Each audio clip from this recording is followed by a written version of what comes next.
morning, this is Miss Jameson. So I'm going to be doing our first lesson video. So I'm doing the basics of geometry. You do want to have a notebook if you want to have a spiral when you can, or a composition book to use. So I have it for both my geometry classes.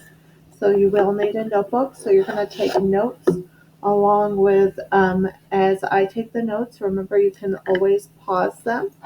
And but you do want to take the notes so that you can use them to help you review and study for the so like on this one we have a basic geometry project for you to use, so you can use that to refer back to that and as you work through the assignments in GeoGebra. And also with our constructions, and especially this basics of geometry, these are terms that we're going to be using the whole time. So we're going to do this. We're going to have we're going to do a table of contents.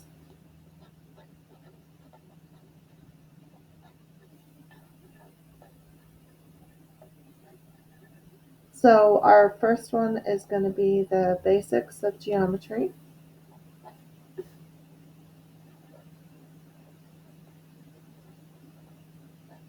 Okay, and then we would put the page number. So that's going to be page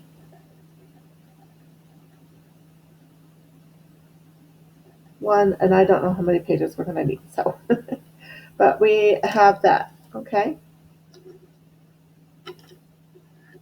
so just so you know that we're going to have this one for every day.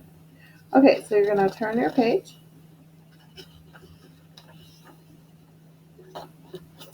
Okay, so we are going to start with a new page for this one. I'm going to do, so we're going to do the term. We're doing vocabulary, so this is basics of geometry again.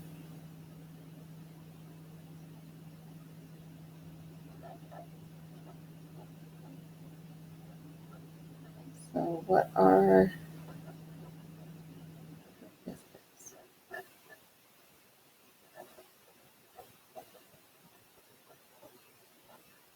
geometry? And then so we're doing Cornell format, so we're just going to write their date there.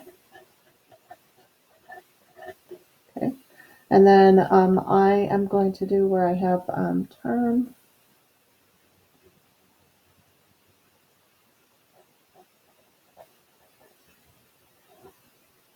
symbol, definition,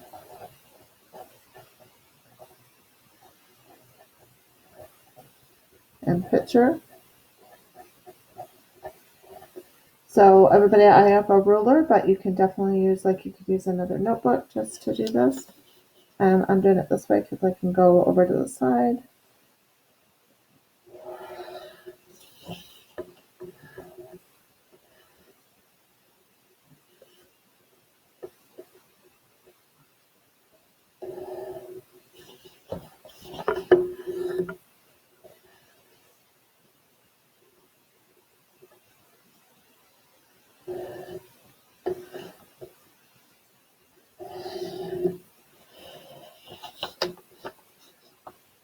So set this up, everybody.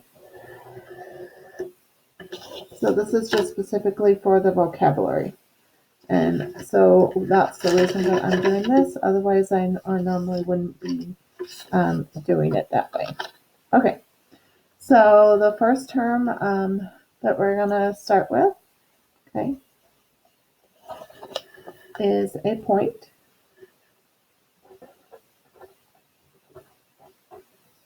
Okay, so a point has, so the symbol is just a little dot, okay, and it has no dimension.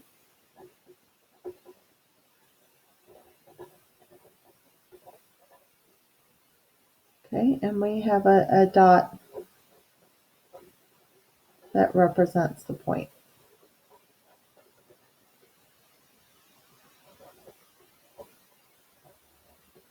And I want to say for point, sometimes you'll see us use that PT for point. Okay. So examples of that, everybody. So you just do, we always use a capital letter. So a point like this. You can also write the word out, point A. Okay. So that's our first one for that one. It's going to go all the way across. Okay, so our next one, everybody, that we have is, and I talked about it yesterday, is a line. So we have a line, and the symbol that we use for a line is this one. Remember, it goes infinitely in both directions, to infinity and beyond. So it's one dimension.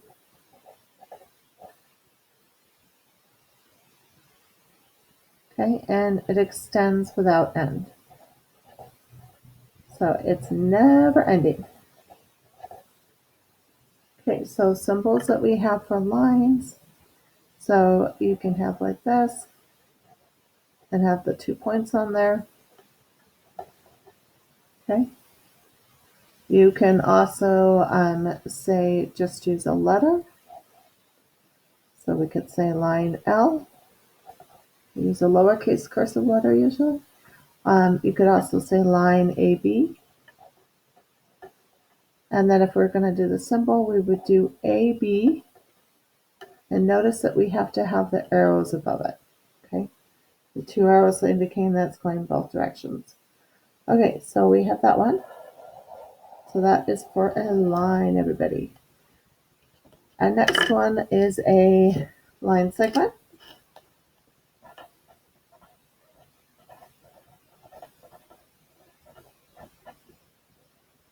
Okay, so it's just like this. And it consists of 2 endpoints.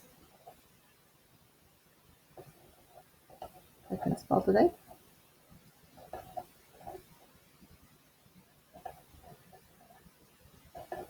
And all the points between those 2 endpoints. Okay, notice I'm using abbreviation for endpoints. So this is one that, so like this, so line segments, we can measure them. So I could take my ruler and measure it. Okay, so A and B are those endpoints. I think of it as like a distance, like if we're going from Mesa to Flagstaff, we could measure that distance, and we use AB. Notice it's just like that, a line segment. So it just has that segment above it. Does not have the 2 arrows. Okay, so it does not have the 2 arrows. Trying to think of colors to use. That one. That's it. Okay, so our next one that we have, so we also need to go over what array is. Okay, so array, everybody, so it's going to look like this. Okay, so it's an endpoint and all the points.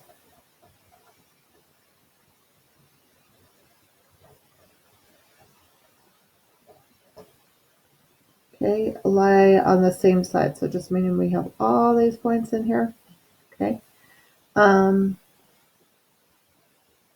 the same side from the endpoint.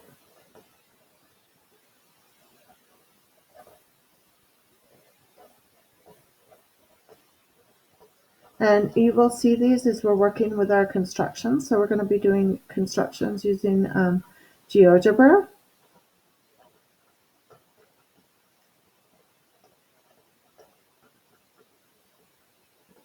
So that's our online. And then you could also do like this and AB. So notice we do AB and we have that line over it. Okay.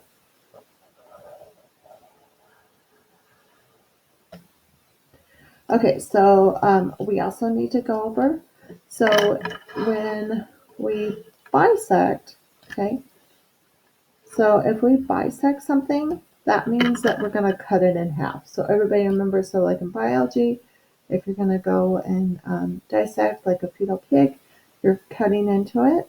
So bisect, so like bicycle, so 2 wheels, so we're going to cut it in half. So like if we take and cut the pizza in half, we're going to cut it in half.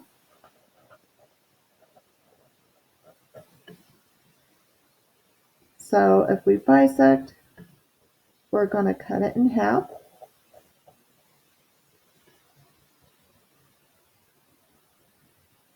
So we're going to divide the segment into 2 congruent segments. Okay, so 2 congruent segments. So what that means, everybody, so when I'm using the example of a segment, but we can do that. So bisecting, everybody, so I'm going to put it in the symbol part. So we can bisect a line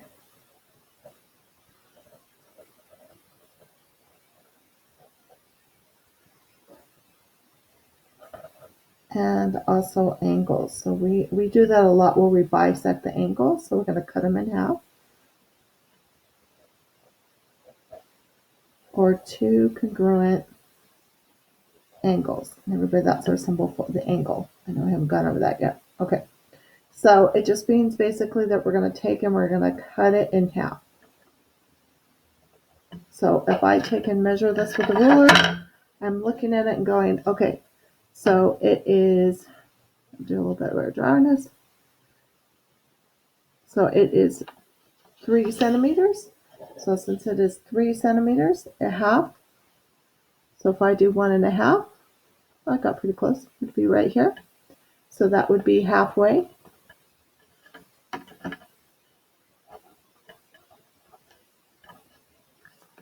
So that would mean that they are congruent. So I do this symbol.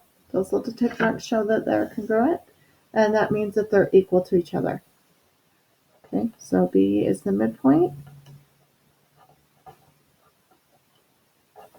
So AB, segment AB is congruent to segment BC. Apologize for this. I should have gone over congruent segments before. That's okay. I will right now. So congruent, everybody. So when we say congruent, it means that they have the same measure. They're equal to each other. Okay, and the symbol that we use, everybody, so it's the equal sign. And I think of it as kind of like the wave over it.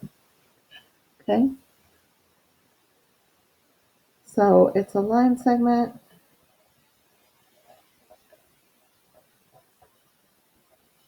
Line segments or angles.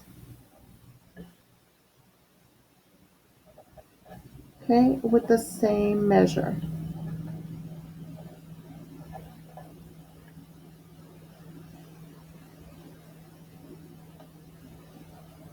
So an example of this, so we have DC.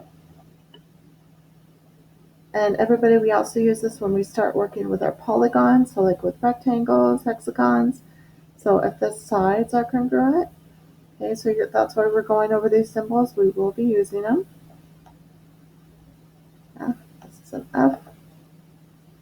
So DC is congruent to EF. Okay.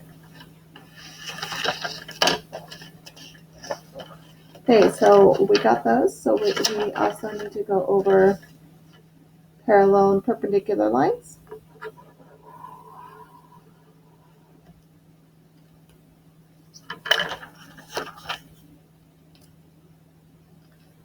So I'm going to grab this one.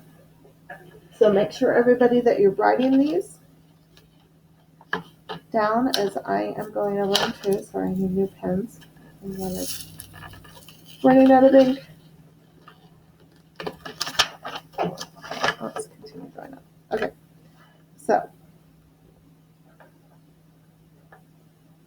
so perpendicular, everybody. So when it's perpendicular, so our symbol for that is this. Okay, and So 2 or more lines.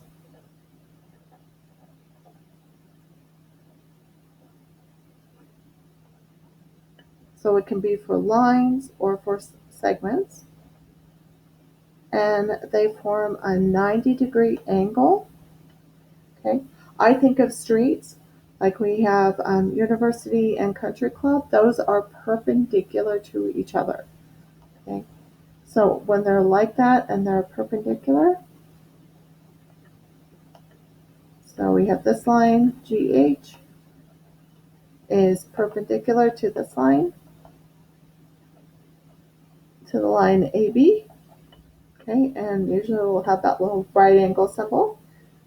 So it's showing that they're 90 degrees to each other. So I would show it as GH. Remember to do the line symbol is perpendicular to AB.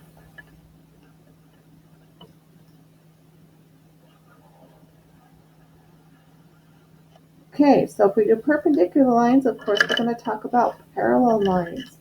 So with parallel lines, everybody, so we have our, you can think of it as train tracks, but also streets. So University is parallel to Broadway. They are parallel to each other, meaning that they are never ever going to intersect. Okay, so when it says 2 or more lines, so you can think of it as University, Broadway, and Main Street are all parallel to each other. Okay, so 2 or more lines that are equal distance, so meaning that they're going to stay at the same distance.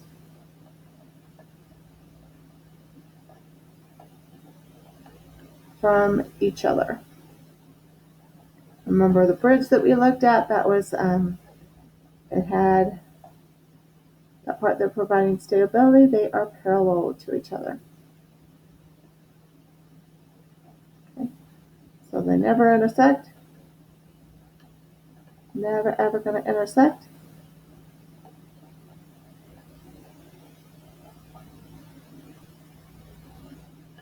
And I'm going to put over here that also they are coplanar, so meaning that they are on the same plane. Okay, so we have this one.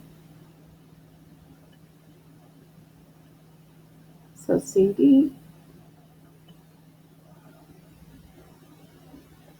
is parallel to the line ST. Okay, so they are parallel to each other. Okay. So that would mean that CD, we do the line symbol, parallel to ST.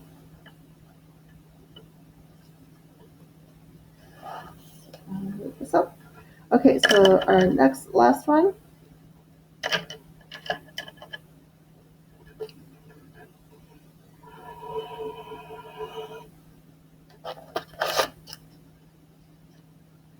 Okay, so we also need to talk about planes and circles, everybody. So we're almost done.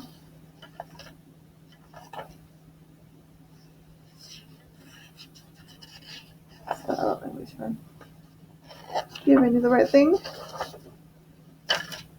Okay, so a plane, everybody, I think of a plane as like a flat piece of paper. Okay, and symbol that we have, so sometimes you'll see like this, it'll be drawn like this. Okay, so a plane, like I said, it's like a flat piece of paper, has 2 dimensions.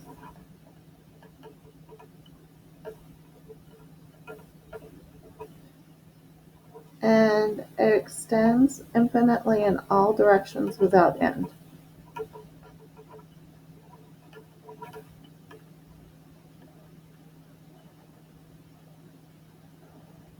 Okay, so we have our plane. We have points on there.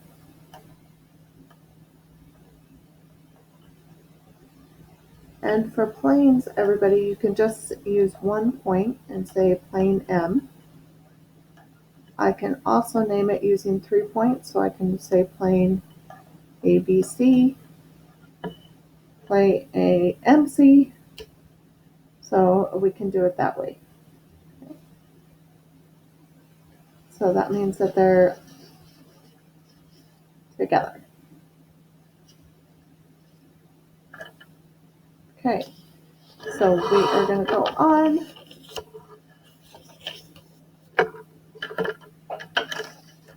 So we're still going to do this again, everybody. So I'm going to do the term,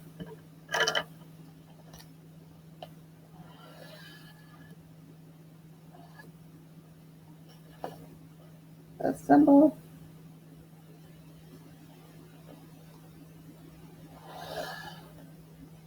I'll give myself a little bit more room for the definition. Ah, it moved. Okay, here we go. Okay. So term, symbol, definition, and you could just put def to and picture. You can just put pick. Today is the 5th.